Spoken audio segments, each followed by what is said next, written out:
Sementara itu, Kapolri Jenderal Polisi Badrodin Haiti mengakui ada kelalaian yang dilakukan anak buahnya dalam memproses hukum perkara Pasar Turi di Surabaya yang melibatkan sang mantan wali kota Tri Risma Harini.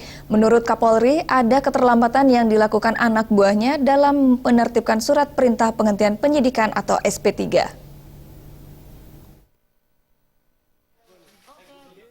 Akibat munculnya polemik terkait kasus dugaan penyalahgunaan wewenang dalam memindahkan kios yang ada di Pasar Turi, Surabaya, yang menyeret nama mantan wali kota Surabaya Tri Risma Harini, membuat Kapolri Jenderal Pol Badrodin Haiti ikut angkat bicara.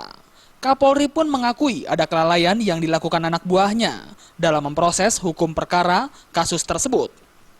Kapolri mengatakan kelalaian yang dilakukan anak buahnya yakni terlambat mengirimkan surat perintah penghentian penyidikan atau SP3 kepada pihak kejaksaan. Kapolri menjelaskan bahwa Polda Jawa Timur baru mengirimkan surat perintah dimulainya penyidikan atau SPDP kepada kejaksaan pada 29 September 2015.